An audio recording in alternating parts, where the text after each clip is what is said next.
Hello दोस्तों, क्या हाल चाल। तो आज हम 11th क्लास की एनसीईआरटी की पहली यूनिट जिसका नाम है फर्स्ट यूनिट जिसका नाम है diversity in the living world start करने जा रहे हैं।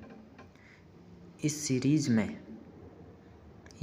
के अंदर मैं एनसीईआरटी का ईच वर्ड एकदम कलरफुल नोट्स में आपको क्लियर कराऊंगा,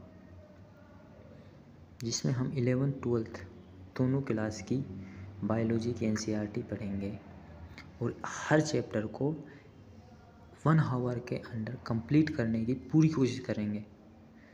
मैं 100% गारंटी तो नहीं दे सकता कि 1 घंटे में ही हो जाएगा चैप्टर। कुछ चैप्टर बड़े भी हैं, उनमें 1 घंटे से ज़्यादा लग सकता है, पर मैक्सिमम चैप्टर को 1 घंटे के अंदर कंप्लीट करने की कोशिश करेंगे। तो आ जाओ, पहली यूनिट का पहला चैप्टर स्टार्ट करने जा रहे हैं जिसका नाम है द लिविंग वर्ल्ड, और इस यूनिट का नाम है diversity in the living world. पहले डाइवर्सिटी यूनिट नंबर 1 के अंदर कुछ बातें दे रखी है, उनको पढ़ेंगे हम। एक भी वर्ड एनसीईआरटी का छोड़ने वाले नहीं है। देखना, एनसीईआरटी को साथ लेकर बैठो और उसमें अंडरलाइन करते हुए चलो, ठीक है। तो सबसे पहले बायोलॉजी। सबसे पहले हमें पता होना चाहिए कि बायोलॉजी जीव विज्ञान क्या है। बायोलॉजी क्या है? Biology is the science of life forms and living process. क्या है बायोलॉजी? बायोलॉजी क्या है? जीव विज्ञान के रूपों और जीवन प्रक्रियाओं का विज्ञान है। क्या है बायोलॉजी? तो जीवन के रूपों, life forms and living process, जीवन की प्रक्रियाओं और जीवन के रूपों का एक क्या है? विज्ञान है। किसका विज्ञान है? बायोलॉजी। बायोलॉजी जीवों के रूपों और उनकी प्रक्रियाओं को और उनकी जीवन प्रक्रियाओं का क्या है? एक विज्ञान है।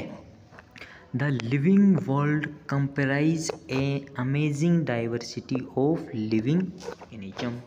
अब जो ये लिविंग वर्ल्ड है, ये जीव जगत है, इस जीव जगत के अंदर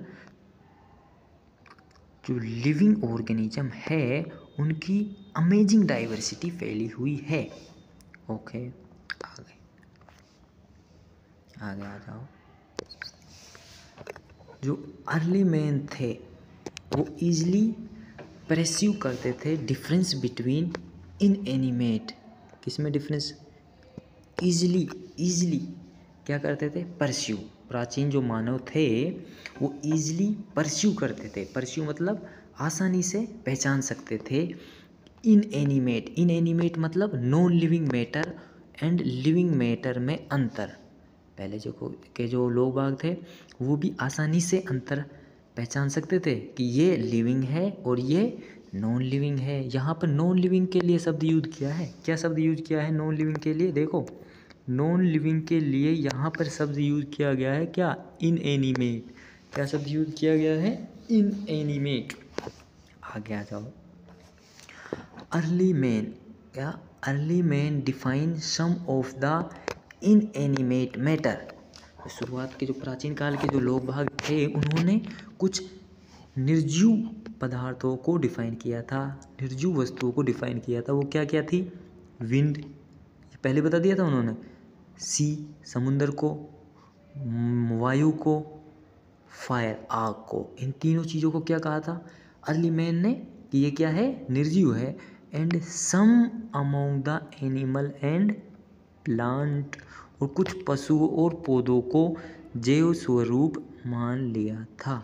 इनको क्या मान लिया था? इनको जीव मान लिया था उस समय ही लोग बागों ने। A common feature of all such form of inanimate and animate object was the sense of awe, fear that they evoke. इन सभी जड़ और चेतन रूपों की एक समान विशेषता वे विस्मय या भय था जिसे वे उत्पन्न करते थे।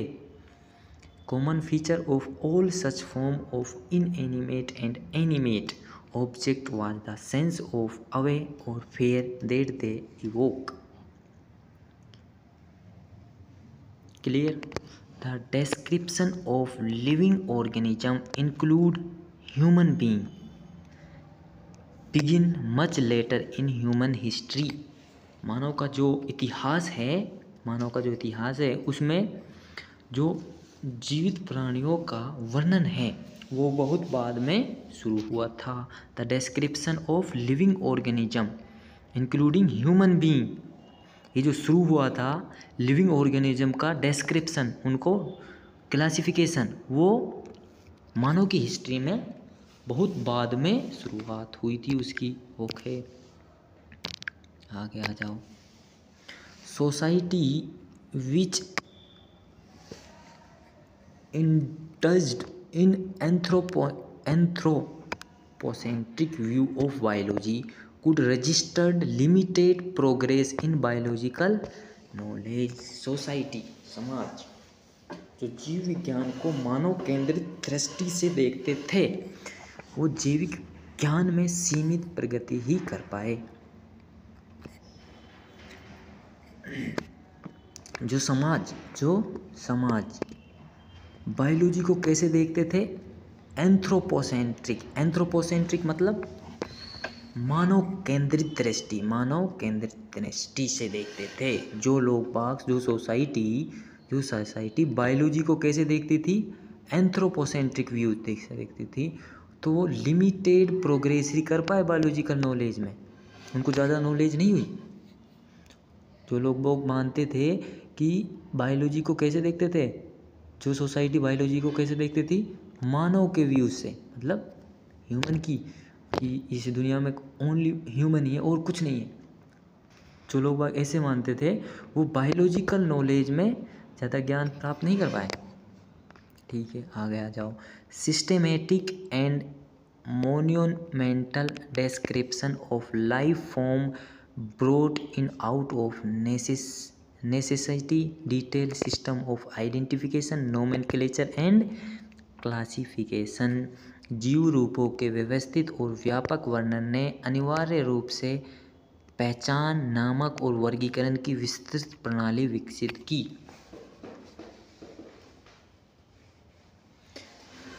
जो सिस्टेमेटिक और मोन्यूमेंटल डिस्क्रिप्शन किया लाइफ फॉर्म, तो इसकी वजह से सिस्टेमेटिक एंड मोन्यूमेंटल, व्यवस्थित और व्यापक वर्णन ने अनिवार्य रूप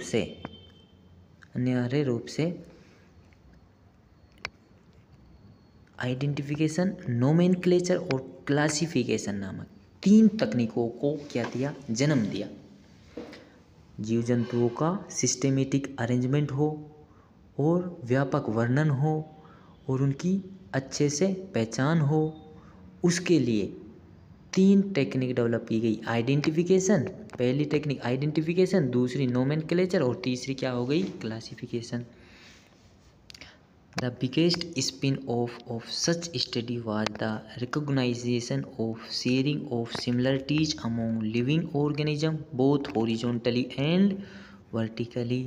द बिगेस्ट स्पिन, ऐसे अध्ययन की सबसे बड़ी परिणाम, such study was the recognisation of sharing of similarity, ऐसे अध्ययन का सबसे बड़ा परिणाम ये था कि जीवों में क्षैतिज समाकलीन जीवों के बीच और ऊर्ध्वाधर पूर्वज के साथ समानताओं की पहचान हुई। ऐसे अध्ययन का सबसे बड़ा परिणाम क्या निकला? सबसे बड़ा परिणाम ये निकला कि इससे लिविंग ऑर्गेनिज्म की हॉरिजॉन्टली और वर्टिकली, हॉरिजॉन्टली क्या होती है? क्षैतिज रूप से समाकलीन जीवों के बीच संबंध का पता चला और ऊर्ध्वाधर पूर्वजों के साथ उन जीवों के पूर्वजों के बारे में समानताओं की पहचान हुई। यदि हम जीवों का वर्गीकरण ऐसे करेंगे, नोमेनक्लेचर, आइडेंटिफिकेशन, क्लासिफिकेशन, इन टेक्निकों का यूज करेंगे, तो हमें लिविंग ऑर्गेनिज्म की हॉरिजॉन्टली और वर्टिकली सिमिलरिटियों के बारे में पता चलेगा। और हॉरिजॉन्टली सिमिलरिटी क्या होती है? समाकलीन जीवों के बीच संबंध, और वर्टिकली मतलब उनके पूर्वजों के बीच उनके क्या संबंध है उसके बारे में पता चलेगा। ठीक है, आगे that all present day living organisms are related to each other and also to all organisms that ever live on this earth was revelation which humble man and lead to cultural movement of conservation of biodiversity। यह तथ्य सभी वर्तमान जीव एक दूसरे से और पृथ्वी पर कभी रहे सभी जीवों से संबंधित है। एक ऐसा उद्घाटन था जिसने मानव को विनम्र बनाया और जैव विविधता संरक्षण के सांस्कृतिक आंदोलन को जन्म दिया।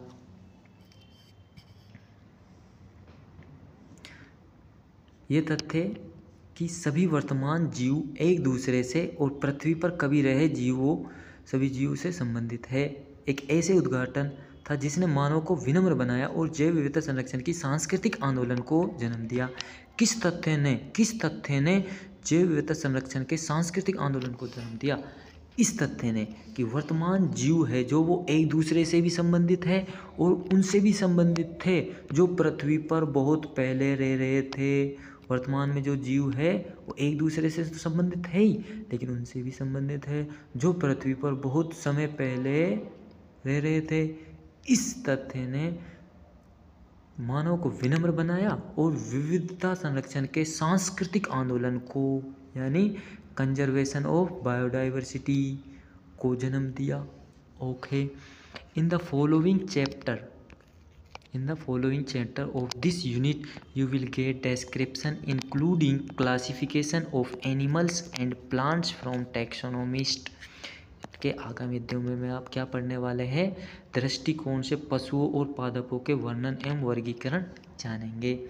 ये क्या था अभी जो हमने पढ़ा है, क्या था ये यूनिट नंबर 1 का क्या नाम है? क्या नाम था यूनिट नंबर 1 का? Diversity in the living world. उसके बारे में जो एक्सप्लेनेशन दे रखा है unit number 1 diversity in the living world, NCERT का फर्स्ट पेज है, देखना वहाँ पे।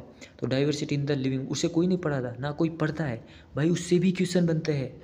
लास्ट ईयर जो सेल वाली जो यूनिट है उसमें से, सेल यूनिट के नीचे जो ये लिखना है ना, उसमें से क्वेश्चन बना था, तो इसलिए मैंने ये बनाया। देखो अब यहाँ पे एक इम्पोर्टेंट शब्द दिखा था मुझे, क्या? ये वाला।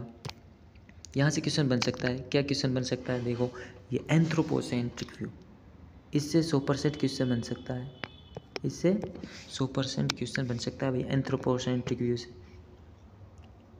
ये याद कर लेना, एंथ्रोपोसेंट्रिक व्यू। एंथ्रोपोसेंट्रिक मतलब मानव केंद्रित दृष्टि से, मानव से संबंधित जो व्यू होता है वो।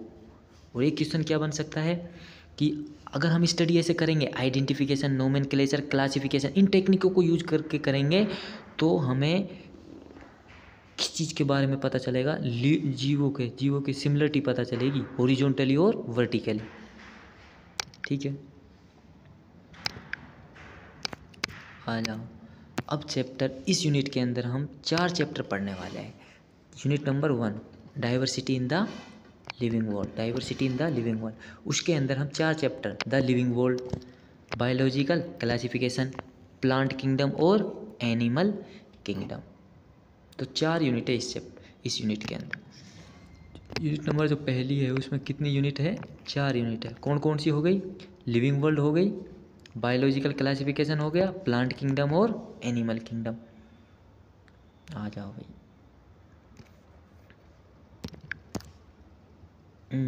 भाई उसे स्टार्ट करने से पहली चैप्टर को स्टार्ट करने से पहले हम इस पहली यूनिट के पहले चैप्टर को पढ़ेंगे जिसका नाम क्या है? The living world. क्या नाम है यूनिट चैप्टर नंबर 1 का? The living world. लेकिन चैप्टर को स्टार्ट करने से पहले हम उसके साइंटिस्ट के बारे में पढ़ेंगे। अर्नेस्ट मेयर, कौन सा साइंटिस्ट आता है? Ernest Mayr. कब जन्म हुआ था अर्नेस्ट मेयर का? अर्नेस्ट मेयर का जन्म हुआ था 1904। और मरे कब थे ये? डेड कब हुए थे? 2004।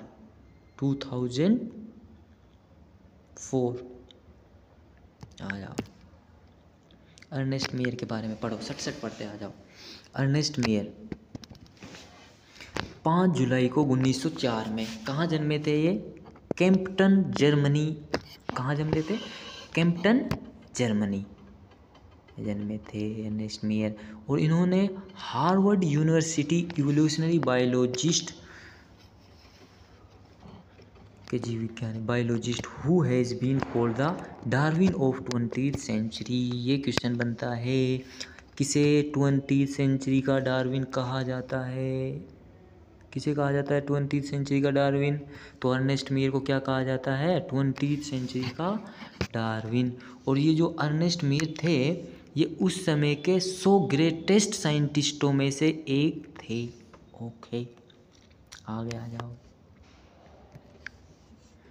Meyer joined Harvard Faculty of Arts and Science in 1953 and retired in 1975, assuming the title Alexander Agassiz Professor of Zoology। समझ आया कुछ? जो मेयर साहब थे, इन्होंने 1953 में Harvard faculty of arts and science में शामिल हुए थे और 1975 में ये सेवा निवृत्त हुए थे, मतलब वहाँ से हट गए थे, रिटायर हो गए थे। अलेक्जेंडर एगासिज प्रोफेसर ऑफ जूलॉजी एमरिटिस की उपाधि प्राप्त की थी। ठीक है, आगे आ जाए। थ्रू आउट 80 साल के कैरियर हिज रिसर्च स्पेन, किस पर रिसर्च स्पेन की थी इन्होंने? ऑर्निथोलॉजी क्या होता है? ऑर्निथोलॉजी क्या होता है? पक्षी विज्ञान। क्या होता है? पक्षी विज्ञान, जो बर्ड्स पर काम करता है। टैक्सोनॉमी किसे बोलते हैं? वर्गीकी, जो वर्गीकरण करता है उसे क्या बोलते हैं? जो क्लासिफिकेशन करता है उसे taxonomy.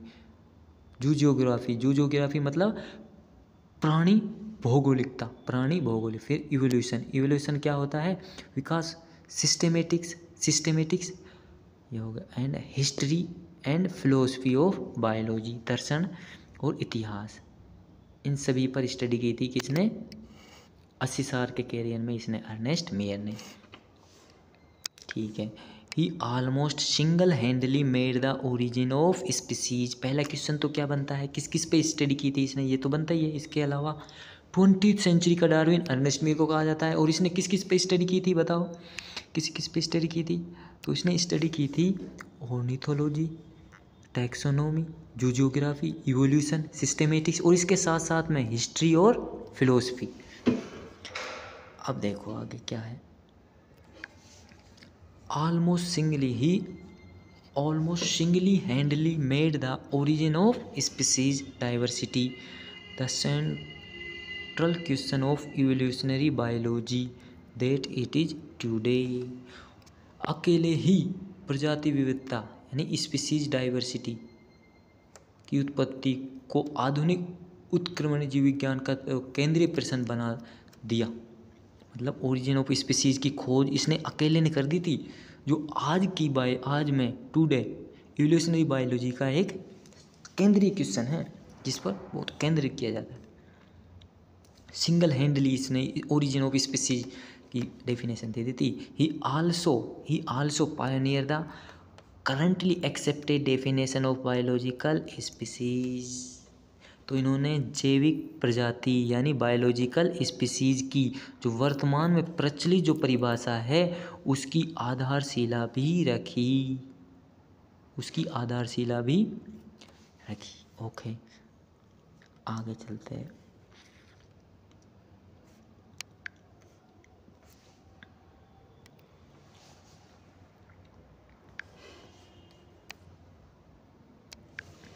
Mayor was award 3 prize. Mayr को 3 प्राइज दिए गए थे। एक तो कौन सा था? Triple crown of biology. कौन सा? ट्रिपल क्राउन ऑफ बायोलॉजी कहा जाता है। 3 प्राइज दिए गए थे, जिसे क्या कहा जाता है? Triple crown of biology. तो इनमें से पहला प्राइज का नाम क्या है? पहले प्राइज का नाम है बालजान पुरस्कार। कौन सा? बालजान पुरस्कार। दूसरे प्राइज का नाम इंटरनेशनल प्राइज फॉर बायोलॉजी। और तीसरा प्राइज क्या हो गया? कैराफोर्ड प्राइज। कौन सा हो गया? कैराफोर्ड प्राइज। मेयर जो डेड हुए थे वो हुए थे 100 ईयर एज में डेड हुए थे 2004 के अंदर। अब आ जाओ। तो अब 20 मिनट तक हमने क्या पढ़ा है? 10 मिनट तो हमने दी है किसको लिए? पहली यूनिट के अंदर जो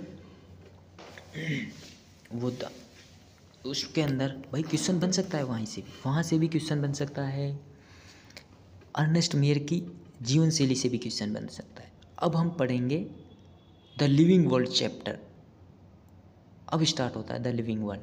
तो हम एनसीईआरटी का सीक्वेंस फॉलो करेंगे। इस सीरीज़ को करने के लिए एनसीईआरटी का सीक्वेंस पूरा फॉलो करेंगे और हर चैप्टर को 1 घंटे के भीतर करने की कोशिश करेंगे, ठीक है। अभी चैप्टर स्टार्ट होगा, तो अब मैं 20 मिनट हो गई है, तो 20 मिनट को अलग करके 1 घंटा इस चैप्टर को पढ़ाऊँगा, तो 1 घंटा 20 मिनट का लेक्चर होगा ये, क्योंकि उसको हम चैप्टर में इंक्लूड नहीं कर सकते। जो 20 मिनट पढ़ाई है ना, वो चैप्टर के बाहर का है। अब पहली यूनिट का पहला चैप्टर जिसका नाम है द लिविंग वर्ल्ड, वो स्टार्ट करने जा रहे हैं। लेकिन उससे पहले मैं आपको बता रहा था वो कि आपके इस चैप्टर तभी समझ आएगा जब आप अपने टीचर से पढ़ चुके हो। भाई कोई ऐसे मत करना जिसने चैप्टर पढ़ा ही नहीं हो, शुरुआत यहीं से कर रहा हो। ये उन बच्चों के लिए नहीं है, ये किन के लिए? जिन्होंने चैप्टर पढ़ लिया है और उन्हें एनसीईआरटी पढ़ने में टाइम ज़्यादा लग रहा है, या फिर उन्हें हिंदी इंग्लिश में वो घूम रहे हैं, तो उनके लिए ये सीरीज है। आ जाओ स्टार्ट करते हैं। पहले यूनिट का पहला चैप्टर, 11th क्लास की पहली unit, diversity in the living world का पहला चैप्टर द लिविंग वर्ल्ड, जीवित जगत। मैं साथ साथ हिंदी के टर्म भी बताते चलूँगा। ये सीरीज़ दोनों के लिए, हिंदी और इंग्लिश मीडियम दोनों स्टूडेंट के लिए। आ जाओ तो स्टार्ट करते हैं। भाई मैं पॉडकास्ट की तरह ले सकते हो आप इस सीरीज़ को। तो अपनी एनसीईआरटी में जितने भी चैप्टर है वो तो 1 घंटे के हिसाब से लगा लो। जैसे 38 चैप्टर है तो 38 घंटे में 11th 12th दोनों एनसीईआरटी क्लियर हो जाएगी। ये कब यूज देगी तुम्हें? यूजफुल लगेगी जब एग्ज़ाम से पहले, जब एनसीईआरटी नहीं पढ़ी जाएगी, नींद आएगी, तो उस समय कान में ईयरबड लगा के इस पॉडकास्ट की तरह लेना, इसको पॉडकास्ट की तरह सुनना। अगर तुमने पढ़ा है पहले तो सारी चीज़ रिवाइज होगी, एक भी वर्ड्स नहीं रहेगा। आ जाओ स्टार्ट करते हैं। साथ साथ मैं बताता चलूँगा क्या करना है क्या नहीं। Chapter number 1 the living world, जीवित जगत। हाँ तो how wonderful is the living world, ये जीवित जगत इतना अद्भुत कैसे है? हाउ मतलब कैसे। How wonderful is the living world, the wide range of living type is amazing. जीवित जगत कितना अद्भुत है। ये क्यों है? जीवों की विविधता अत्यंत चमत्कारी है, इसलिए है। आंसर मिला। क्यों है लिविंग वर्ल्ड इतना अद्भुत? क्यों है कि यहाँ पर वाइड रेंज पाई जाती है लिविंग के प्रकार की, इसलिए ये क्या है, इतना अद्भुत है। The extraordinary habitat in which we find living organism, कुछ एक्स्ट्रा ऑर्डिनरी हैबिटाट है। एक्स्ट्रा ऑर्डिनरी मतलब असाधारण आवास। एक्स्ट्रा ऑर्डिनरी हैबिटाट का मतलब क्या होता है? एक्स्ट्रा ऑर्डिनरी हैबिटाट, इसका मतलब क्या है कि असाधारण आवास, मतलब जहाँ पर बहुत परेशानियाँ हैं, एक्स्ट्रा ऑर्डिनरी। जैसे कि कोल्ड माउंटेन, ठंडे क्या हो गए? पर्वत हो गए। डेसिडुअस फॉरेस्ट, पर्णपाती वन हो गए। ओशियन, महासागर हो गए। फ्रेश वाटर, मीठे पानी के लेक हो गए। डेजर्ट हो गए, रेगिस्तान। हॉट स्प्रिंग हो गई। हॉट स्प्रिंग मतलब गर्म झरने हो गए। और क्या है? Leave us speechless. ये सारे जो एक्स्ट्रा ऑर्डिनरी हैबिटाट है वो हमें ना बोलने के लिए बाधित कर देते हैं, निशब्द कर देते हैं। मतलब हमारे पास ऐसे हैबिटाट को सुनकर कोई शब्द नहीं बचता कि यहाँ पर लिविंग ऑर्गेनिज्म पाया है। हमें कोई बताए कि ऐसी जगह पाए जाते हैं, ठंडे पर्वतों पर पाए जाते हैं लिविंग ऑर्गेनिज्म, पर्णपाती वन में पाए जाते हैं, ओशियन में पाए जाते हैं, मीठे जल के झीलों में पाए जाते हैं, समुद्र इसमें रेगिस्तान में पाए जाते हैं, गर्म झरनों में पाए जाते हैं। तो ये सब सुन के नहीं हमारा बोल नहीं पड़ता, मतलब हम बोल नहीं पाते। ये कहना चाह रही है एनसीईआरटी, ठीक है।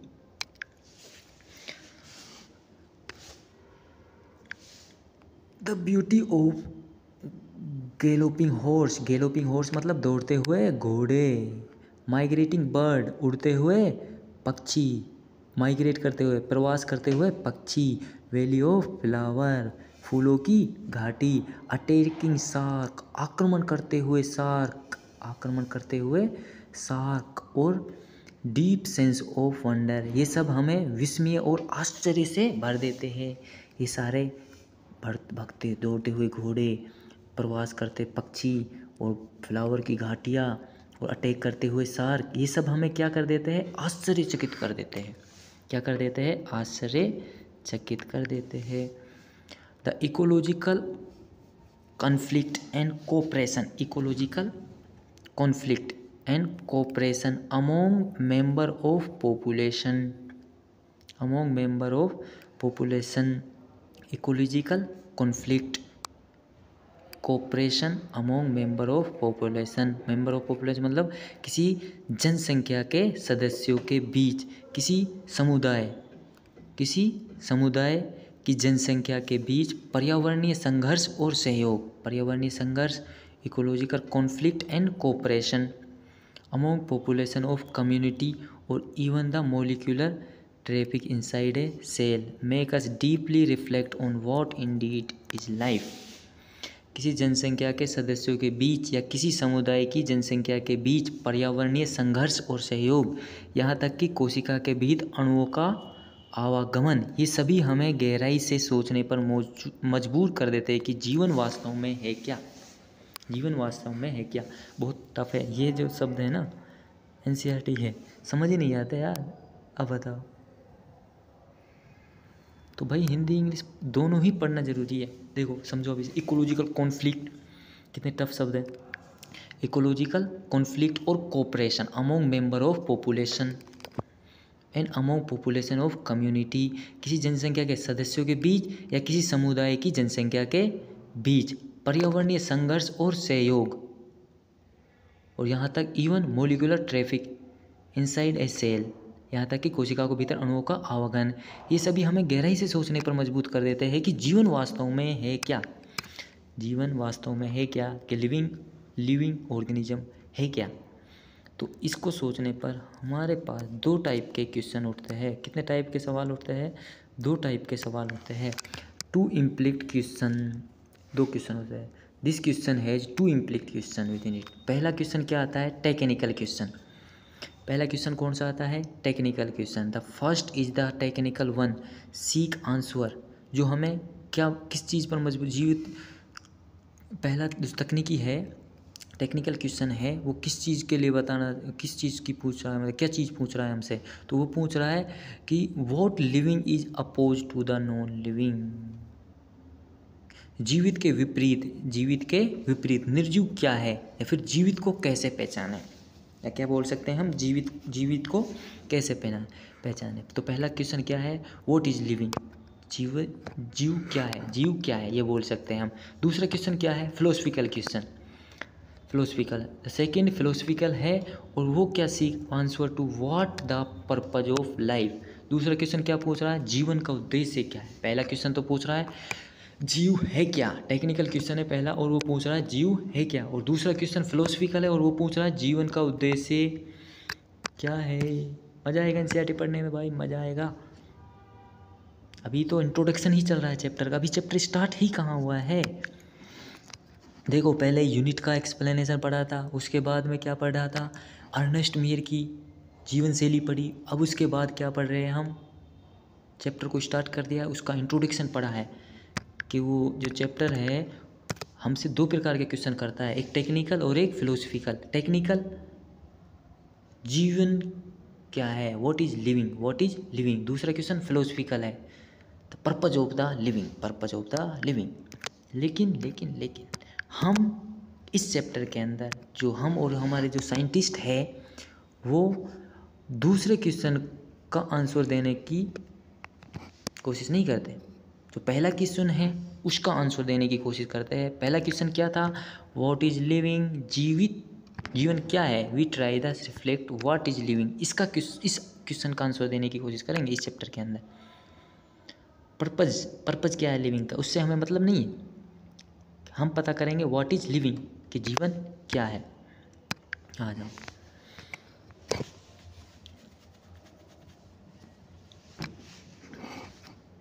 Diversity in the living world. हाँ ये चैप्टर यार थोड़ा बोरियत है, बैठना पड़ेगा पर भाई 1 घंटे के लिए, क्योंकि एक क्वेश्चन आने की चांस है इस चैप्टर से, एक क्वेश्चन बनने के बहुत ज़्यादा चांस है। हाँ वो तो दिख रहा है यार, बोरियत चैप्टर है।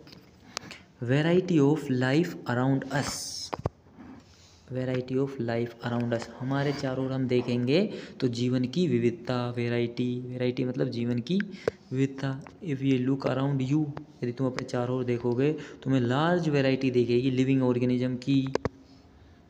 इसमें प्लांट आएंगे, इंसेक्ट आएंगे, बर्ड आएंगे, पेट्स आएंगे, पेट्स और अदर एनिमल एंड प्लांट्स देखेंगे।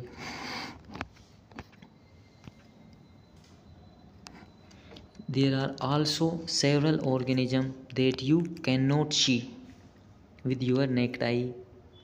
और भी बहुत सारे ऑर्गेनिज्म हैं, ये तो दिख रहे हैं वो बता दिए मैंने। गमलों में लगे हुए पौधे, पोटेड क्या है, गमलों में लगे हुए पौधे, प्लांट्स, बर्ड हो गए, पालतू पशु हो गए। लेकिन इनके अलावा भी बहुत सारे ऑर्गेनिज्म हैं जो तुम्हें अपनी नेक्ड आँखों से, मतलब खुली आँखों से, सीधी आँखों से, नंगी आँखों से, हिंदी में क्या बोलते हैं, नंगी आँखें खुली आँखों को क्या बोलते हैं, नंगी आँखों से नहीं देख सकते, पर आपके चारों ओर मौजूद रहते हैं। बहुत सारे लिविंग ऑर्गेनिज्म भी ऐसे भी है जिन्हें आप देख नहीं सकते। If you increase the area that you make observation, range and variety of organism that you see would increase. तुम अपना एरिया जैसे ही बढ़ाओगे, जैसे तुम अपने गांव में देख रहे हो इधर उधर, तो लोग बाग कम दिखेंगे तुम्हें। अब तुम दिल्ली में चले जाओ तो वहाँ पे बहुत सारे, भाई तुमने अपना एरिया बढ़ा दिया, तो जैसे ही एरिया बढ़ाएंगे, इंक्रीज करोगे, तो तुम्हें रेंज एंड वैरायटी, तरह तरह के लोग बाग, तरह तरह की वैरायटी दिखेगी ऑर्गेनिज्म की। यदि आप अपने अवलोकन क्षेत्र बढ़ाए तो जीवों की संख्या और विविधता दोनों बढ़ जाती है, संख्या भी बढ़ जाएगी और उनकी विविधता भी बढ़ जाएगी। Obviously if we were to visit a dense forest, obviously यदि आप किसी घने जंगल में जाएंगे तो you probably see much greater number and kind of living organism. स्वाभाविक है, यदि आप किसी घने जंगल में जाएंगे तो वहाँ जीवों की संख्या और उनके प्रकार कहीं अधिक देखने को मिलेंगे। स्पीसीज कंसेप्ट, प्रजाति की अवधारणा, species concept. Each different kind of plant, animal और organism that you see represent a species. Each different kind of plant, animal और ऑर्गेनिज्म, क्या कह रही है एनसीईआरटी, अच्छे से देखो इसे, क्या कह रही है, each different kind of each different kind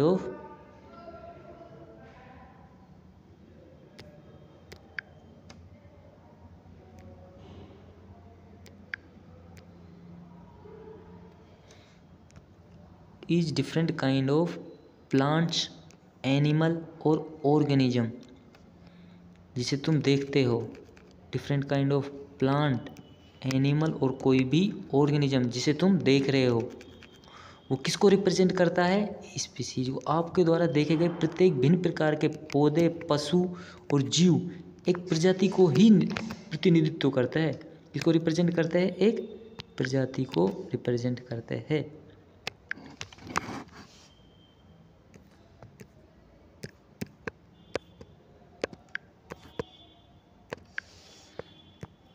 The number of species that are known and described range between 1.7 से 1.8 मिलियन। अब तक ज्ञात और वर्णित प्रजातियों की संख्या की बात करें तो वो कितनी है, 1.7 से 1.8 मिलियन या 17 लाख से 18 लाख के बीच में है। अब तक की जो ज्ञात वर्णित जो स्पीसीज है, भाई जिसे तुम अपनी आंखों से देख रहे हो ना सामने, जैसे कुत्ता, बिल्ली, पेड़ पौधे और कोई भी ऑर्गेनिज्म दिख रहा है, वो एक स्पीसीज ही तो है। अब तक जो ज्ञात प्रजातियों की जो संख्या है वो कितनी है, 17 से 18 लाख की। फिर क्या बोल सकते हैं, 1.7 से 1.8 मिलियन, ध्यान रहे मिलियन ना कि बिलियन। ये जो संख्या है, ये प्रजातियों की जो संख्या है वो किसको रिप्रेजेंट करती है, बायोडाइवर्सिटी को। इनके जो नंबर और इनके टाइप ऑफ ऑर्गेनिज्म है अर्थ पे जो प्रेजेंट है, ये जैव विविधता यानी बायोडाइवर्सिटी को रिप्रेजेंट करते हैं। पृथ्वी पर उपस्थित जीवों की संख्या और उनके प्रकार, दो चीज़ें जो जैव विविधता को रिप्रेजेंट करती है। क्या क्या? पृथ्वी पर उपस्थित जीवों की संख्या और उनके प्रकार, ये दोनों किसको रिप्रेजेंट करते हैं? बायोडाइवर्सिटी को रिप्रेजेंट करता है। क्वेश्चन ये आएगा, बायोडाइवर्सिटी को रिप्रेजेंट करता है number of organism, type of organism, both, only a, तो बोथ हो जाएंगे। Number of organism and type of organism present on earth किसको रिप्रेजेंट करते हैं? बायोडाइवर्सिटी यानी जैव विविधता को। बायोडाइवर्सिटी जैव विविधता। We should remember that explore new area, even old one, new organism are continuously being identified. Obviously, यदि हम कहीं नई जगह जाएंगे तो नए ऑर्गेनिज्म आइडेंटिफाई करेंगे। हमें याद रखना चाहिए कि जैसे जैसे हम नए क्षेत्रों, यहाँ तक कि पुराने क्षेत्रों पर भी जाएंगे तो नए जीव निरंतर खोजे जाएंगे। As stated earlier, there are millions of plants, animal in the world. We know plant and animal is our own area by the local name. As stated earlier, ये स्टेटमेंट पहले बताया जा चुका है कि मिलियन ऑफ प्लांट्स और animal in the world, million यानी 1.7 से 1.8 मिलियन। जैसे कि पहले कहा है कि दुनिया में लाखों पौधों और जानवर है, तो अपने क्षेत्र के जीवों को प्राय हम उनके स्थानीय नामों से जानते हैं, और हम इनको किस नाम से जानते हैं? उनके लोकल नाम से जानते हैं। लेकिन लोकल नेम वेरी करता है place to place, even within country, मतलब एक देश के भीतर भी एक स्थान से दूसरे स्थान पर जाएंगे तो लोकल नाम क्या करता है? वेरी करता है, चेंज करता है। जैसे तुम्हारा घर का नाम अलग होता है और तुम्हारे बाहर का नाम अलग होता है। किसी को टिंकू मिंकू कुछ बुलाते हैं, बाहर जाकर कुछ और बुलाते हैं। आगे, probably would you recognise the confusion, probably would you recognise confusion, इससे कन्फ्यूजन आएगा ना।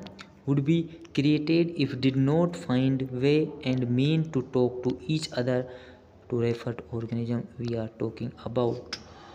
तो आप समझ सकते हैं कि यदि जीवों के एक समान नामकरण प्रणाली न हो तो आपस में संवाद करते समय कितना भ्रम उत्पन्न होगा। ऑब्वियसली बात है यार, अगर एक ऑर्गेनिज्म एक से ज़्यादा नाम होंगे तो कन्फ्यूजन तो आएगा। तो इसलिए हमें आवश्यकता हुई किसकी? नोमेनक्लेचर की। किसकी आवश्यकता हुई हमें? नोमेनक्लेचर की। नीड फॉर नोमेनक्लेचर, नामकरण की आवश्यकता। भाई एक ऑर्गेनिज्म एक से ज़्यादा नाम होते हैं तो कन्फ्यूजन आता है, तो इस कन्फ्यूजन को दूर करने के लिए हम आवश्यकता हुई किसकी? Nomen. Hence there is a need for standardise naming of living organism such that particular organism known by the same name all over the world. This process is called nomenclature. किसे nomenclature? परिभाषा क्या हो गई? जीवों के नामों का मानकरणीय आवश्यकता है ताकि किसी विशेष जीव को पूरे विश्व में एक ही नाम से जाना जा सके। इस प्रक्रिया को क्या कहते हैं? नामकरण कहते हैं, nomenclature कहते हैं। Obviously, nomenclature और naming only possible, nomenclature or naming only possible the organism is described correctly and we know to what organism the name is attached to this identification। दो डेफिनेशन आ गई, एक तो किसकी? describe, और दूसरी तो नोमेनक्लेचर के लिए दो चीज़ आवश्यकता है। क्या क्या? नोमेनक्लेचर के लिए, नोमेनक्लेचर करने से पहले ओबियसली नेमिंग या नोमेनक्लेचर तभी हो पाएगा जब हमें पता हो कि ये ऑर्गेनिज्म करेक्टली डिस्क्राइब हो, ऑर्गेनिज्म पहले करेक्टली डिस्क्राइब हो, और हमें ये पता हो कि ये नाम है जो किस organism, what organism name is attach, इस नेम से कौन सा ऑर्गेनिज्म अटैच है, इसे बोलते हैं आइडेंटिफिकेशन। नामकरण तभी हो सकता है जब जीव का सही वर्णन किया जाए, ये ज्ञात हो कि दिया गया नाम किस जीव से संबंधित है। इसे क्या कहते हैं? पहचानना पड़ता है ये नाम किस ऑर्गेनिज्म का है, ये हमें पता है, तो इसे क्या कहते हैं, पहचानना। तो नामकरण करने के लिए यानी नोमेनक्लेचर करने के लिए सही वर्णन किया जाए ज्ञात।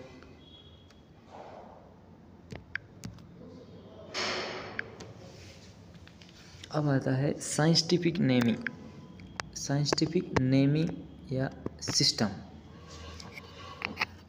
In order to facilitate the study, a number of scientists have established procedure to assign a scientific name to each known organism. This accepted to biologists all over the world. In order to facilitate मतलब अध्ययन को, in order to facilitate the study यानी अध्ययन को सरल बनाने हेतु, a number of अनेक वैज्ञानिक, प्रोसीडर असाइन ए साइंटिफिक नेम, अनेक वैज्ञानिकों के प्रत्येक ज्ञात जीवों को वैज्ञानिक नाम देने की प्रक्रिया निर्धारित की। दिस एक्सेप्टेबल बायोलॉजिस्ट, ये प्रक्रिया विश्व भर के जीव विज्ञानियों द्वारा स्वीकार की गई। For plant scientist name are based on agreed principle, जो पौधों के लिए वैज्ञानिक थे उनके जो नाम है एंड क्राइटेरिया, तो उनके लिए प्रोवाइड कुछ, तो उन्होंने क्या प्रोवाइड की थी, international code for botanical nomenclature, international code for botanical. तो प्लांट के लिए जो साइंटिस्ट ने नेमिंग करने की जो एग्रीड प्रिंसिपल बनाया, क्राइटेरिया बनाया, वो क्या था, international code for botanical nomenclature, ICBN। ICBN की फुल फॉर्म आती है प्लांट के लिए, ICBN international code for botanical nomenclature. You में आस्क, अब तो हमसे पूछ सकते हो कि एनिमल के लिए नामकरण किसने किया, नेमिंग किसने की, तो एनिमल टैक्सोनॉमी दो थे, उन्होंने किसको इवॉल्व किया, international code of zoological nomenclature, international code of zoological nomenclature, वहाँ पे 4 था, यहाँ ऑफ है, ध्यान रखना, international code of zoological nomenclature.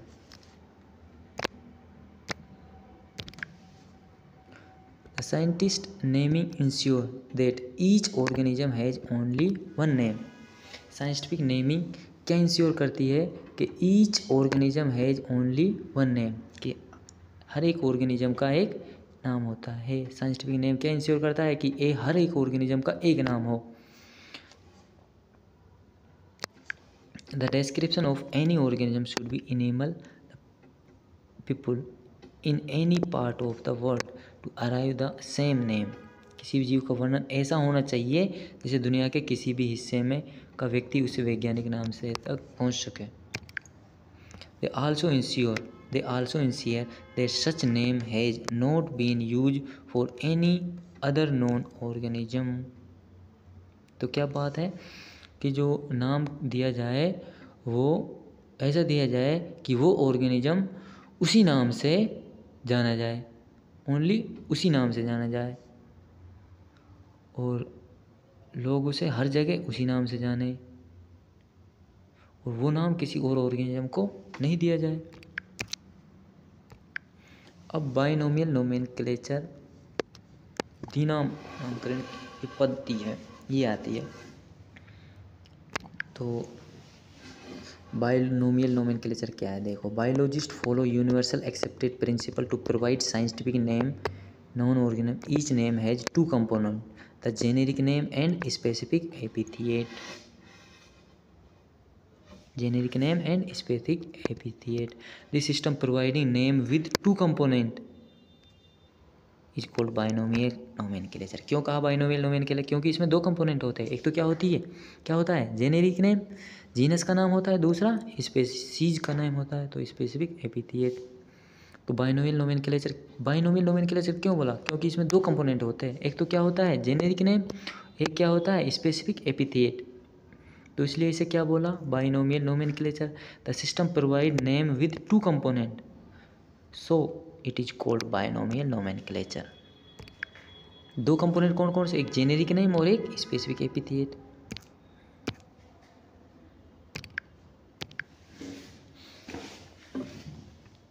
This naming system given by Carolus Linnaeus, ये जो नेमिंग सिस्टम है वो किसके द्वारा दिया गया था, कैरोलस लिनियस के द्वारा दिया गया। Practise by biologist all over the world, आज पूरी दुनिया में इसका उपयोग किया जा रहा है। कैरोलस लिनियस ने जो ये बाइनोमियल नोमेनक्लेचर दिया था, इसका आज पूरी दुनिया में यूज किया जाए। बाइनोमियल नोमेनक्लेचर क्यों बोला इसको? क्योंकि इसमें दो कंपोनेंट होता है, एक तो जीनस पहला और दूसरा स्पीसीज। लिनियस ने दिया था। Okay, this naming system use two word format was found convenient, दो शब्दों वाले नाम ये प्रणाली बहुत सुविधाजनक पाई गई। For example mango, the scientific name of mango is written as Mangifera indica, आम का वैज्ञानिक नाम क्या है? Mangifera indica. तो नाम याद करते हुए चलने हैं। पहला नाम मैं गिनाते हुए चलूँगा, कितने नाम है इसके अंदर इस चैप्टर में। पहला मैंजीफेरा इंडिका, याद हो गया। मैंजीफेरा इंडिका किसका वैज्ञानिक नाम है? किसका साइंटिफिक नेम है? आम का। इन दिस नेम मैंजीफेरा किसको रिप्रेजेंट करता है? आम के जीनस को। पहला वर्ड किसको रिप्रेजेंट करता है? जीनस को। और दूसरा इंडिका किसको रिप्रेजेंट करता है? स्पीसीज को या स्पेसिफिक एपिथेट को। यूनिवर्सल रूल ऑफ नोमेनक्लेचर, अब नोमेनक्लेचर के यूनिवर्सल रूल आते हैं। क्या रूल है देखो। Biological name are generalise in Latin and written in italics.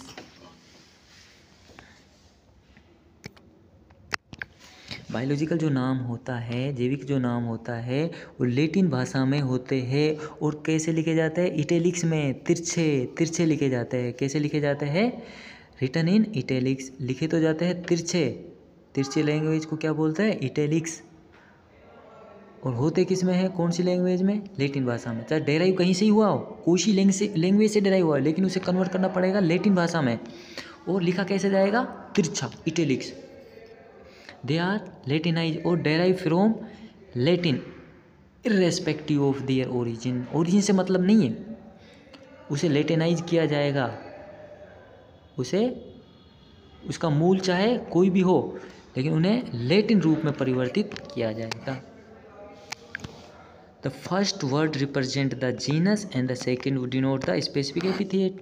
पहला शब्द किसको? जीनस को बताएगा और दूसरा किसको बताएगा? विशिष्ट उपनाम को बताएगा। जब हम लिखते हैं both word are separate underline और प्रिंटेड इन इटैलिक्स, या तो दोनों लाइन को जब हम लिखते हैं, या तो दोनों को कैसे करो?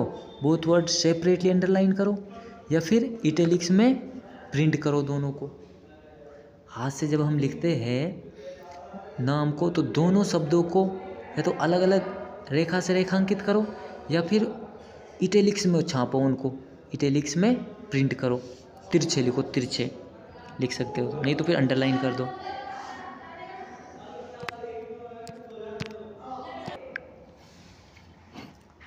तो when underline both word are separately underline, जब हाथ से लिखेंगे या तो दोनों वर्ड को सेपरेटली अंडरलाइन कर दो, या फिर इटैलिक्स में प्रिंट करो, तिरछे प्रिंट करो। ठीक है, आगे चलो। The first word genus start with capital letter, ध्यान रखना है। तो जीनस का जो पहला शब्द है वो किससे स्टार्ट होगा? कैपिटल से। Why the specific epithet begin with small letter, species का पहला वर्ड स्मॉल लेटर से, पहला शब्द जीनस का बड़े अक्षरों से और दूसरा शब्द स्पीसीज का है वो छोटे से। It can be illustrated with the example of Mangifera indica. देखो मैंजीफेरा इंडिका का पहला शब्द, मैंजीफेरा जीनस है, जीनस का पहला शब्द कैपिटल, इंडिका स्पीसीज है, तो स्पीसीज का पहला वर्ड स्मॉल।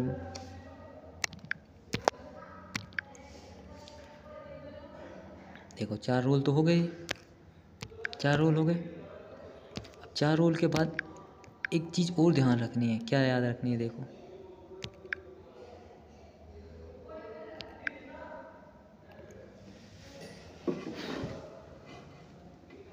क्या याद रखनी है? एक चीज़ देखो, ऑथर साइटेशन, लेखक। तो name of the author appear after the specific epithet, मतलब स्पीसीज के बाद ऑथर का नाम लिखो कि ये नाम किसने दिया है, at the end of the biological name and written in the abbreviative form. संक्षेप में लिखना है, पूरा नाम नहीं लिखना है उसका, छोटा सा लिखना है। जैसे कि मेंजीफेरा इंडिका, साइंटिस्ट का नाम लिन, तो लिन, मेंजीफेरा इंडिका लिन। अब जो लिन है ये किसको इंडिकेट कर रहा है? This species was first describe by Linnaeus. Linn indicate कर रहा है, किसको इंडिकेट कर रहा है लिन, कि ये जो स्पीसीज है मेंजीफेरा इंडिका, वो किसको, ये इंडिकेट, लिन किसको इंडिकेट कर रहा है कि जो मेंजीफेरा इंडिका है वो सबसे पहले किसने दी थी? लिनियस ने दी थी।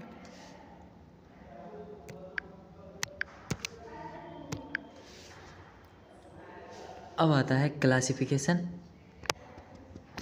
Taxonomy and systematics. क्या आती है? Classification, taxonomy and systematics. तीन शब्द है, क्लासिफिकेशन, टैक्सोनॉमी और सिस्टेमेटिक्स। सबसे पहले classification, what and why, what and why, क्या और क्यों।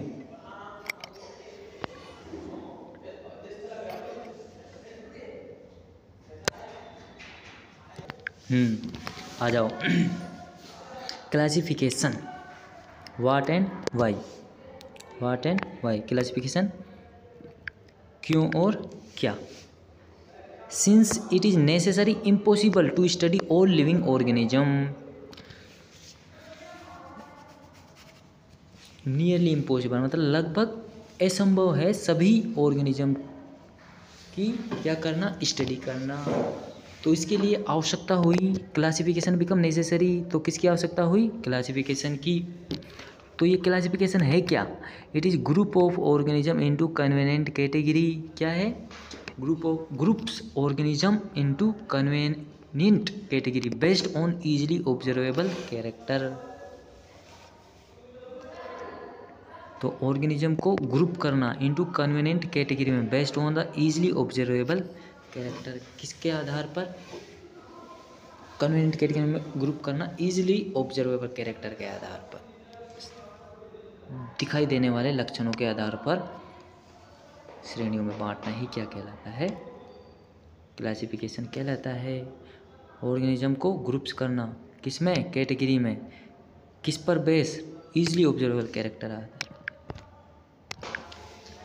Example of classification, we easily recognize plant, animal, dog, cat, insect, etc. The moment we hear these names, images associated with that group come to mind. Obviously, हम जब इन सब का नाम सुनते हैं तो हम इन्हें आसानी से पहचान लेते हैं। जैसे ही इनका नाम सुनते हैं तो हमारे दिमाग में इनके क्या बनती है? छवि, मतलब इनका चित्र बनता है। थिंकिंग ऑफ डॉग, यदि हम कुत्ते के बारे में सोचते हैं तो हम किसका इमेजिन करेंगे? कुत्ते का ही क्या करेंगे? इमेजिन करेंगे। यदि हम कुत्ते के बारे में सोचते हैं तो हम बिल्ली नहीं, हम कुत्ते के बारे में, कुत्ते का ही क्या करेंगे? इमेजिन करेंगे। थिंकिंग एल्सेशियन, यदि हम किसके बारे में? एल्सेशियन के बारे में सोचते हैं तो हमें एक कुत्ते की एक स्पेसिफिक प्रजाति, ब्रीड के बारे में हमारे दिमाग में आएगा। अगर ये शब्द मैं सुनूंगा एल्सेशियन, तो कुत्ते की एक स्पेसिफिक ब्रीड है, उसका जो छवि है, मतलब उसका जो चित्र है, वो मेरे दिमाग में आएगा। सिमिलरली मैमल्स क्या है? एनिमल विद एक्सटर्नल ईयर और बॉडी हेयर। मैमल्स क्या है? अगर मैमल्स मैं सुनूंगा तो मैमल्स सुनते ही मेरे दिमाग में आएगा कि वो ऑर्गेनिज्म जिस पे एक्सटर्नल ईयर होता है और बॉडी पे क्या पाए जाते हैं? बाल पाए जाते हैं। अगर गेहूं के बारे में सोचूंगा तो मैं गेहूं का ही प्लांट मेरे दिमाग में आएगा, राइस का नहीं आएगा। स्तनधारी, तो ये ठीक है। तो टैक्सा सिंगुलर, टैक्सॉन। टैक्सा क्या है? सिंगुलर। टैक्सा तो क्या है? प्लूरल। सिंगुलर क्या बोलेंगे? Taxon. Dog, cat, mammal, wheat, plant, animal, all are convenient category called taxa. इन सबको क्या कहा जाता है? Dog, cat, mammal, wheat, plant, animal, ये सब कन्वीनिएंट कैटेगरी है और इन्हें क्या कहा जाता है? Taxa. Taxa can be a different level, taxa different level पे हो सकते हैं। डॉग, मैमल्स, एनिमल्स, ये डिफरेंट टैक्सोनॉमिक लेवल है। टैक्सोनॉमी क्या है? What is taxonomy? तो टैक्सोनॉमी क्या है? Based on character all organism can be classify, all organism can be classify into different taxa. Based on character, all organisms can be classified into different taxa. This process is called taxonomy.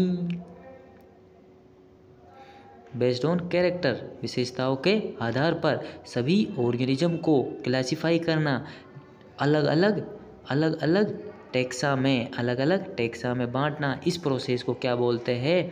Taxonomy बोलते हैं।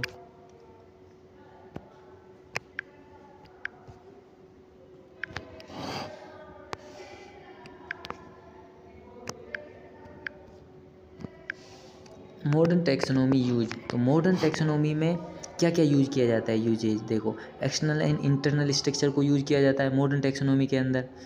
जो character है वो कौन कौन? External internal structure को, फिर cell की स्ट्रक्चर को, डेवलपमेंटल प्रोसेस को, इकोलॉजिकल इंफॉर्मेशन को। मॉडर्न जो टैक्सोनॉमी है उसमें किस किस को यूज किया जाता है? एक्सटर्नल इंटरनल स्ट्रक्चर, सेल की स्ट्रक्चर, डेवलपमेंटल प्रोसेस और इकोलॉजिकल इंफॉर्मेशन, इन सब को यूज किया जाता है। किस किस को? 4 चीज़ें हैं मॉडर्न टैक्सोनॉमी में जो यूज किया जाता है। एक्सटर्नल इंटरनल स्ट्रक्चर हो गई, क्या हो गई? पहली तो एक्सटर्नल और इंटरनल स्ट्रक्चर, सेल की स्ट्रक्चर हो गई, डेवलपमेंटल प्रोसेस हो गई, इकोलॉजिकल इंफॉर्मेशन हो गई।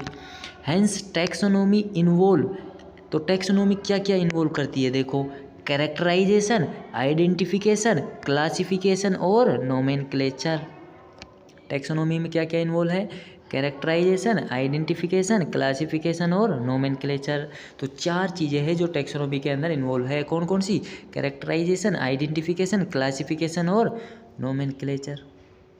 Modern taxonomy use external and internal structure, cell structure, developmental process, ecological information. ये 4 चीज़ें हैं जो मॉडर्न टैक्सोनॉमी यूज करती है। Early taxonomy use based classification, किस पर बेस्ड थी? Use based classification. अर्लियर जो क्लासिफिकेशन है वो ओनली यूजेज पर, ऑर्गेनिज्म के यूज पर, जैसे फूड, क्लोथ, शेल्टर, इन सब पर बेस्ड। अब एक शब्द आता है जिसका नाम क्या है? सिस्टेमेटिक्स। क्या है systematics? Human also want to know relationship among organism. Human also want, जो ह्यूमन था वो और क्या चाहता था? ऑर्गेनिज्म के बीच में रिलेशन को भी पता करना चाहता था। तो इसे पता करने के लिए जो स्टडी होती है, मतलब ऑर्गेनिज्म का रिलेशन पता करने के लिए जो स्टडी की जाती है वो की जाती है सिस्टेमेटिक्स के अंदर। Derive from Latin word systema. Systematics एक लैटिन वर्ड जिसका नाम क्या है? सिस्टेमा, उससे डेराइव हुआ है। सिस्टेमेटिक्स का मतलब होता है अरेंजमेंट ऑफ ऑर्गेनिज्म, मतलब जीवों की व्यवस्थित व्यवस्था, arrangement of organism. Linnaeus use systema naturae as the title of his work. Linnaeus साहब तो इतने प्रभावित हुए थे इस सिस्टेमा से कि उन्होंने अपने टाइटल का नाम ही, अपने जो काम किया था इन्होंने उसका टाइटल का नाम ही क्या रख दिया? सिस्टेमा रख दिया। लेटर सिस्टेमेटिक्स, बाद में इस सिस्टेमेटिक्स के अंदर जिसमें हम रिलेशन का पता करते थे उसमें बाद में इनको भी इंक्लूड कर दिया गया। किनको? आइडेंटिफिकेशन, नोमेनक्लेचर और क्लासिफिकेशन को। Systematics also considered evolutionary relationship. तो सिस्टेमेटिक्स के अंदर और क्या कंसिडर किया जाता है? इवोल्यूशनरी रिलेशनशिप, मतलब पूर्वज का, सिस्टेमेटिक जीवों का विकासवादी संबंधों को भी ध्यान में रखता है।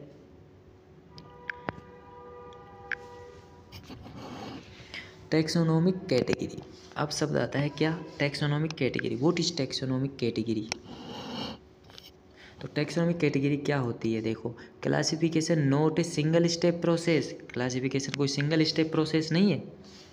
क्लासिफिकेशन कोई सिंगल स्टेप प्रोसेस नहीं है, इसमें हायरार्की ऑफ स्टेप है। हायरार्की ऑफ स्टेप मतलब क्रमबद्ध चरण है।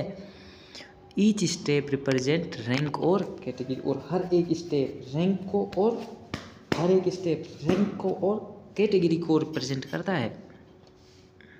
रैंक को और कैटेगरी को रिप्रेजेंट करता है। ईच कैटेगरी, हर एक कैटेगरी क्या है? यूनिट ऑफ क्लासिफिकेशन, और इसे बोला जाता है taxon. Each category unit of classification है, जिसे क्या कहा जाता है? Taxon, plural taxa. Taxonomic hierarchy क्या है? All category together constitute the taxonomic hierarchy. ये सभी जो कैटेगरी है वो मिलकर क्या बनाती है? टैक्सोनोमिक हायरार्की बनाती है।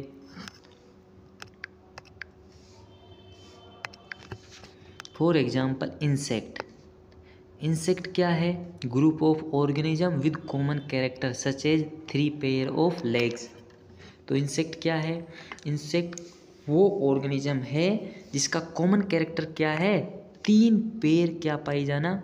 संयुक्त टांगे यानी जॉइंट लेग का पाई जाती है, जिसमें लेग पाई जाती है। Hence insect form category and the category indicate rank. तो इंसेक्ट क्या है? एक कैटेगरी है जिस कैटेगरी का कॉमन कैरेक्टर क्या है? 3 पेयर जॉइंट लेग पाए जाना। और कैटेगरी किसको इंडिकेट करती है? रैंक को।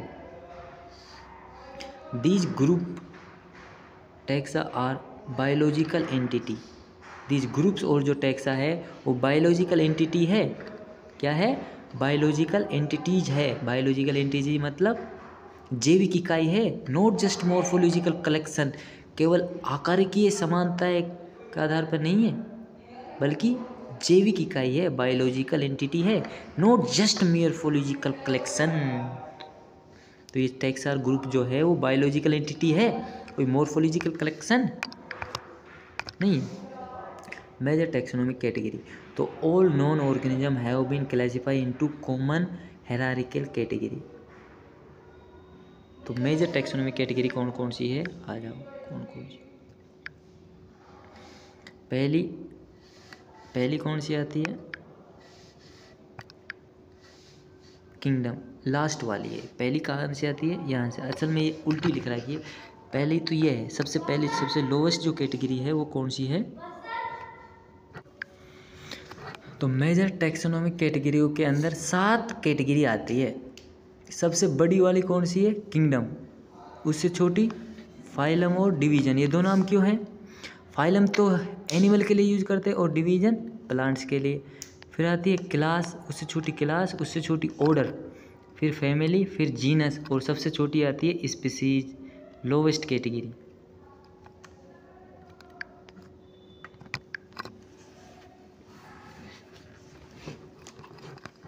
How to place organism in category. Category में हम हाउ टू प्लेस ऑर्गेनिज्म को कैटेगरी में कैसे प्लेस करते हैं? तो इसके लिए रिक्वायर होती है हमें नॉलेज। क्या नॉलेज रिक्वायर होती है? 2 नॉलेज रिक्वायर होती है। कौन कौन सी? पहली तो कौन सी? पहली नॉलेज क्या रिक्वायर होती है?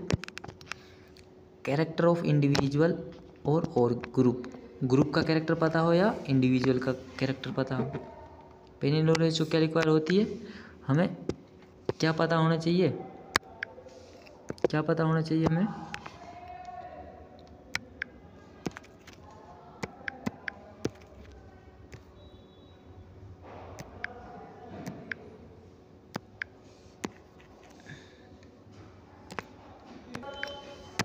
How to place organism in category. तो कैटेगरी के अंदर ऑर्गेनिज्म को कैसे प्लेस करें, इसके लिए 2 नॉलेज रिक्वायर होती है। इसके लिए कितनी नॉलेज रिक्वायर होती है? 2। पहले तो हमें कैरेक्टर पता होना चाहिए, उनके लक्षण पता होने चाहिए, या तो उनके इंडिविजुअल के या फिर पूरे ग्रुप के। और दूसरा सिमिलरिटी पता होनी चाहिए और डिफरेंस पता होना चाहिए। ऑर्गेनिज्म के बीच में समानताएं और असमानताएं पता होनी चाहिए। तो 2 नॉलेज चाहिए ऑर्गेनिज्म को कैटेगरी में रखने के लिए। 2 नॉलेज। पहली नॉलेज क्या चाहिए? उसके कैरेक्टर पता होने चाहिए और उनके बीच में सिमिलरिटी और डिफरेंस पता होना चाहिए।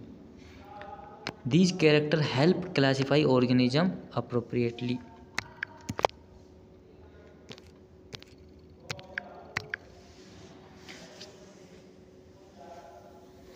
अब डेफिनेशन आती है किसकी? स्पीसीज की। तो पहली जो कैटेगरी है वो है स्पीसीज। पहली कैटेगरी कौन सी है? स्पीसीज। स्टार्ट करते हैं स्पीसीज की definition. Taxonomic study consider a group of individual organism with fundamental similarity as a species. तो टैक्सोनॉमिक स्टडी में किस चीज़ को कंसीडर किया जाता है? A group of individual organism. A group of individual organism, जीवों का ऐसा समूह। A group of individual organism with fundamental similarity, जिनमें कैसी सिमिलरिटी हो? फंडामेंटल यानी मूलभूत सिमिलरिटी हो, उसे क्या कहा जाता है? स्पीसीज कहा जाता है। डिस्टिंग्विश स्पीसीज, एक स्पीसीज को दूसरी स्पीसीज से कैसे अलग करते हैं? one should be able to distinguish one species from another close related species based on distinct morphological difference। एक स्पीसीज को दूसरी स्पीसीज से अलग करने के लिए हमें उनमें क्या पता होना चाहिए, मॉर्फोलॉजिकल डिफरेंस पता होना चाहिए, मॉर्फोलॉजिकल डिफरेंस पता होना चाहिए एक स्पीसीज को दूसरी स्पीसीज से अलग करने के लिए। अब एग्जाम्पल की बात करें स्पीसीज का की, जैसे कि मैंजीफेरा इंडिका। मैंजीफेरा इंडिका में पहला वर्ड क्या है, पहला वर्ड किसको बताता है, जीनस को, तो दूसरा स्पीसीज को। तो यहाँ पे इंडिका क्या हो गई, स्पीसीज हो गई, ये जीनस। पहला वर्ड पहले ही बता दिया मैंने कि साइंटिफिक नेम में दो वर्ड होते हैं, एक तो मैंजीफेरा मतलब एक तो क्या होती है जीनस पहला वाला, और दूसरा स्पीसीज या स्पेसिफिक एपिथेट। तो पहला तो किसको बताएगा, जीनस को, और दूसरा स्पेसिफिक एपिथेट। सोलेनम ट्यूबरसम पोटैटो को नाम है, किसका नाम है, पोटैटो यानी आलू का। तो सोलेनम किसको बताएगा, जीनस को, और ट्यूबरसम स्पेसिफिक एपिथेट या स्पीसीज को। पैंथेरा लियो की बात करें, पैंथेरा लियो की बात करें तो इसमें पैंथेरा जीनस को बता रहा है और आपका लियो स्पीसीज को बताएगा। तो तीनों नाम याद होने चाहिए पीछे वाले। कौन कौन से, किस किस का नाम आया है, एक तो आया मैंजीफेरा इंडिका मैंगो का, दूसरा है सोलेनम ट्यूबरसम आलू का, और तीसरा नाम किसका है, पैंथेरा लियो, पैंथेरा लियो।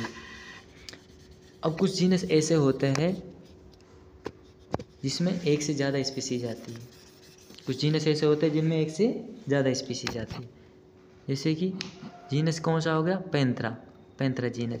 इस पैंथेरा जीनस के अंदर एक से ज़्यादा स्पीसीज आती है। तो पैंथेरा जीनस में ये स्पीसीज आती है, कौन कौन सी, पैंथेरा के अंदर एक तो लियो आती है, दूसरी Tigris, Panthera leo, Panthera Tigris, और एक और आती है लियोपर्ड।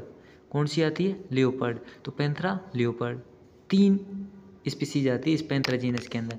अब सोलेनम जीनस है, सोलेनम क्या है, एक जीनस। इस सोलेनम जीनस के अंदर भी तीन स्पीसीज आती है, सोलेनम ट्यूबरोसम पोटैटो हो गया, सोलेनम नाइग्राम मकोय हो गया, और सोलेनम मेलोंजेना बैंगन हो गया, ब्रिंजल हो गया। तो सोलेनम के अंदर तीन, पैंथेरा के अंदर तीन, लोयन, टाइगर और लेओपर्ड। सोलेनम के अंदर तीन, ट्यूबरोसम, नाइग्राम और मेलोंजेना, ये तीन स्पीसीज आती है। Human species example, human being also belong to species sapiens group under the genus Homo. तो मानव का जो साइंटिफिक नेम है वो क्या हो गया, होमो सेपियंस। इसका जीनस क्या है, होमो, और स्पीसीज क्या है, सेपियंस। अब आता है दूसरा जीनस, क्या आता है, जीनस। जीनस है क्या है, genus comprise a group of related species which have more character in common compare to species of other genera. Genus क्या होता है, स्पीसीज का ग्रुप होता है, स्पीसीज का ग्रुप होता है जिसमें ज़्यादा कैरेक्टर सिमिलर होते हैं, किसके कंपेयर में, दूसरे जीनस की स्पीसीज के कंपेयर में। वंश उन सभी प्रजातियों का समूह है जिसमें अन्य वंश की प्रजातियों की तुलना में अधिक समानताएं पाई जाती है, निकट संबंधी प्रजातियों का समूह होता है। For example Solanum potato, Solanum tuberosum, तो सोलेनम इसका जीनस हो गया। ब्रिंजल क्या नाम है साइंटिफिक नाम, सोलेनम मेलोंजेना, तो सोलेनम इसका भी क्या हो गया, genus, belong to the same genus obviously. Panthera की बात करें, पैंथेरा की बात करें तो lion, Panthera leo, leopard, Panthera pardus, Panthera pardus, tiger, Panthera tigris, all share several common feature and belong to genus Panthera. ये तीनों एक ही जीनस से बिलोंग करते हैं जिसका नाम क्या है, पैंथेरा। तो ये तीनों में किस किस में, टाइगर में, लोयन में, टाइगर में, लोएम में और लियोपर्ड में, इनमें कुछ सिमिलरिटी होती है, इसीलिए इन्हें एक ही जीनस पैंथेरा में लगा गया है। This genus is different from Felis, एक दूसरा जीनस है एनिमल का फेलिस जिसमें बिल्ली आती है, वो इस पैंथेरा जीनस से क्या है, अलग है। जीनस के बाद क्या आती है, सबसे पहले मैंने क्या पता, सबसे छोटी कौन सी है, स्पीसीज, उसके बाद जीनस, अब आएगी फैमिली। अब क्या आएगी, फैमिली। डेफिनेशन क्या है, family is the next higher taxonomy category है जिसमें क्या होता है, ग्रुप ऑफ रिलेटेड जेनेरा आते हैं। फैमिली है और fewer similarity compare to genus, genus की तुलना में इसमें कम सिमिलरिटी मिलती है। जीनस और स्पीसीज की तुलना में। They are characterise on the basis of vegetative और रिप्रोडक्टिव फीचर इन प्लांट में वेजिटेटिव और रिप्रोडक्टिव फीचर के हिसाब से कैरेक्टराइज किए जाते हैं।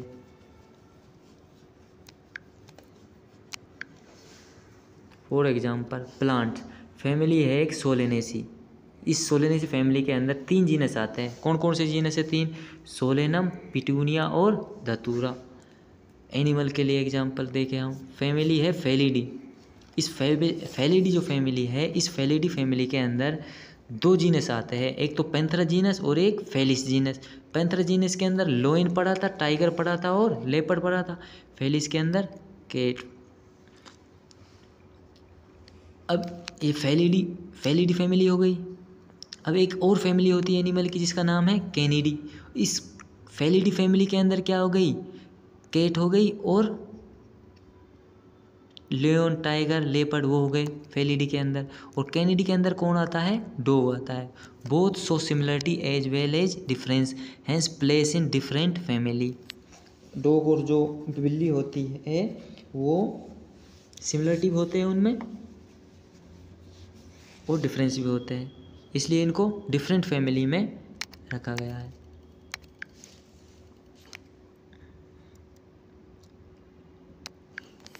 अब आता है order definition. Order is the higher taxonomic category that include group of family sharing few similar character. The number of similar character is less compare to genera within family.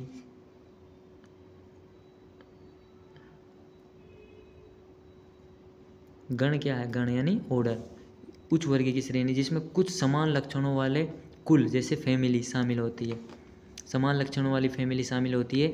इन समानताओं की संख्या वंश या कुल की तुलना में क्या होती है? कम होती है। इसमें जो रखे जाती है फैमिली, समान गुणों वाली फैमिली, समान कैरेक्टर वाली फैमिली, वो समान कैरेक्टर ऑर्डर के अंदर क्या मिलते हैं? कम मिलते हैं। जैसे जैसे हम आगे बढ़ते जाएंगे तो समान कैरेक्टरों की जो संख्या है वो कम होती जाएगी। फॉर एग्जांपल प्लांट्स फैमिली की बात करें, एक फैमिली है जिसका नाम है कॉन्वोल्यूलेसी, एक पीछे प्लांट की फैमिली पड़ गई जिसका नाम है सोलोनेसी। तो ये दोनों एक साथ एक ही ऑर्डर पॉलीमोनियल्स, ये जो मेनली बेस्ड है ऑन फ्लोरल कैरेक्टर, मेनली किस पर बेस्ड होता है? ये Polemoniales floral character based. Animal order की बात करें कार्निवोरा, कौन सा ऑर्डर है एनिमल? कार्निवोरा। इस कार्निवोरा ऑर्डर के अंदर 2 फैमिली आती है, कौन कौन सी? एक तो आती है फेलिडी, फेलिडी के अंदर cat, lion, tiger, leopard.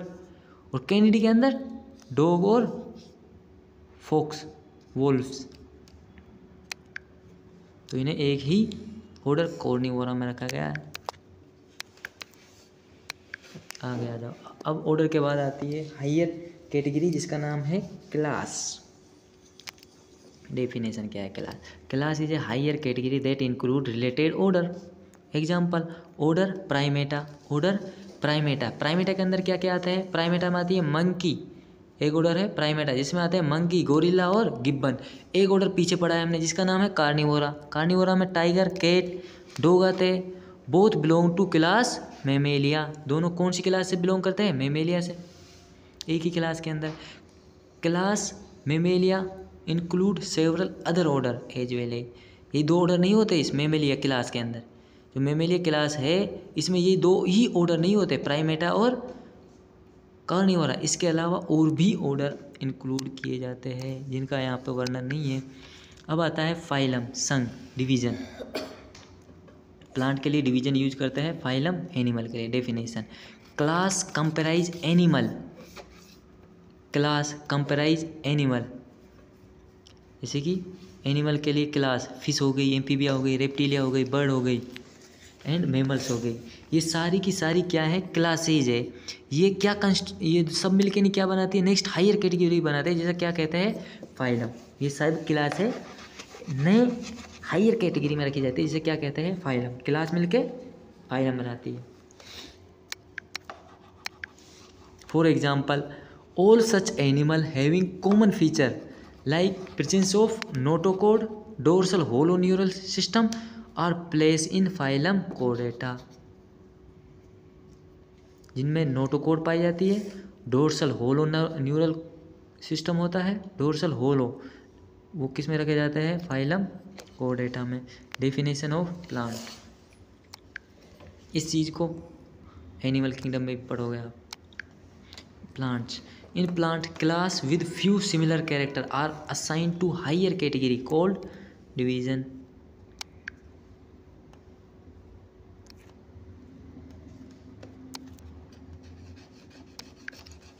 Kingdom, अब आती है किंगडम।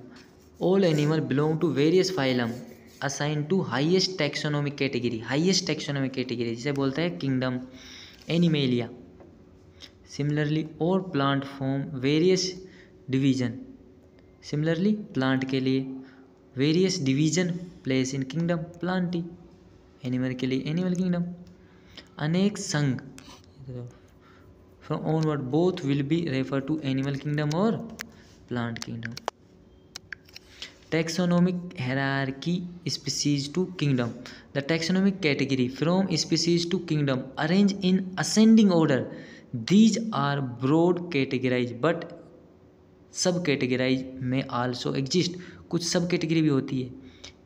यहाँ तक ब्रॉडली डिवाइड किया हमने स्पीसीज से किंगडम, लेकिन इनके बीच बीच में कुछ सब कैटेगरियाँ भी पाई जाती है। Basis of arrangement, pattern of similarities, as we move higher from species to kingdom, ये बात इंपॉर्टेंट है याद रखने की। जब हम हायर कहाँ से कहाँ चलते हैं? As we move higher from species to kingdom the number of common character decrease, obviously बात है। स्पीसीज में सिमिलर कैरेक्टर सबसे ज़्यादा थे और किंगडम में सिमिलर कैरेक्टर सबसे कम देखने को मिलते हैं।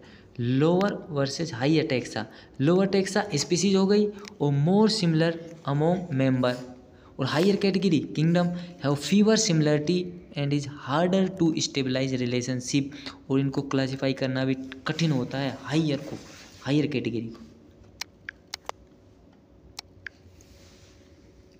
Lower versus higher, lower taxa होते हैं जैसे स्पीसीज है मोर सिमिलर अमोंग मेंबर, और higher category kingdom have fewer similar and is harder stabilise relation. Result, classification become more complex at higher level, तो क्लासिफिकेशन कठिन होता जाता है जैसे जैसे हम हायर लेवल पे जाते हैं, स्पीसीज से किंगडम की ओर जाते हैं, स्पीसीज से किंगडम की ओर जाते हैं, तो सिमिलर कैरेक्टर की संख्या कम होती जाती है कैटेगरी के अंदर, और उनको क्लासीफाई करना भी कॉम्प्लेक्स होता जाता है। बस ये बात याद रखनी है। अब देखो ascending order, species, genus, family, order, class, phylum और किंगडम। स्पीसीज, उसके बाद जीनस, फिर फैमिली, फैमिली के बाद ऑर्डर, ऑर्डर के बाद क्लास, क्लास के बाद फाइलम, फाइलम प्लांट के लिए डिवीजन और किंगडम, ये असेंडिंग ऑर्डर हो गया। ये और देख लो, उसके बाद चैप्टर ख़त्म। ये नाम याद रखना है मेन के लिए। मेन का जो बायोलॉजिकल नेम है वो क्या है? होमोसेपियंस। होमो क्या है इसका? जीनस, होमोजीनस, सेपियंस स्पीसीज हो गई। फैमिली बात करें तो फैमिली क्या हो जाएगी? ह्यूमनिटी। फैमिली क्या हो जाएगी? ह्यूमन की फैमिली क्या हो जाएगी? क्या हो जाएगी? होमिनिडी। ऑर्डर की बात करें तो प्राइमेटा, ऑर्डर क्या हो जाएगा? प्राइमेटा। क्लास की बात करेंगे तो मेमेलिया। देखो दो ऑर्डर पढ़े थे हमने वहाँ पे, मेमेलिया क्लास के अंदर दो पढ़े थे, कौन कौन से? एक प्राइमेटा और दूसरा क्या कौन सा पढ़ा था? दूसरा पढ़ा था कार्निवोरा।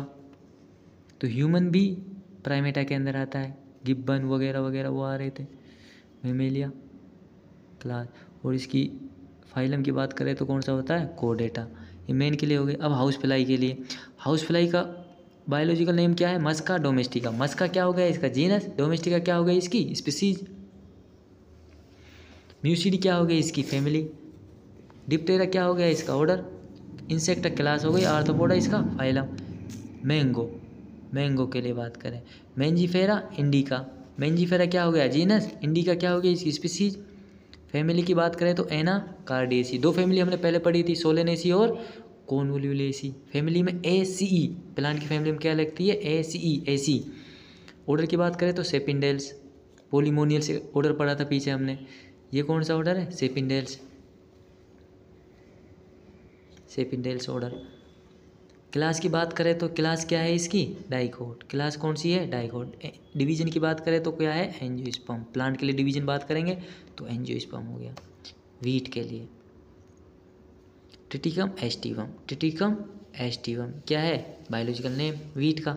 ट्रिटिकम क्या हो गई इसकी? जीनस। और एस्टिवम क्या हो गई इसकी स्पीसीज, पोएसी क्या हो गई इसकी फैमिली, पोएल्स इसका ऑर्डर हो गया, और मोनोकार्डियेसी ये कैसा होता है, मोनोकार्डियेसी, मोनोकार्डियेसी नहीं मोनोकोटिलिडन। मैंगो तो डाइकोटिलिडन, ये क्लास है, मोनोकोट और डाइकोट ये क्या है, मोनोकोट डाइकोट क्लास है। एंजियोस्पर्म क्या है, डिवीजन, एंजियोस्पर्म क्या है, डिवीजन। एंजियो के बाद ऊपर वाला क्या आता है, किंगडम, प्लांट किंगडम। पहले प्लांट किंगडम है, प्लांट किंगडम में ये एंजियोस्पर्म है, डिवीजन एंजियोस्पर्म, फिर डिवीजन के बाद क्लास, क्लास डिवीजन के अंदर, एंजियोस्पर्म के अंदर मोनोकोट।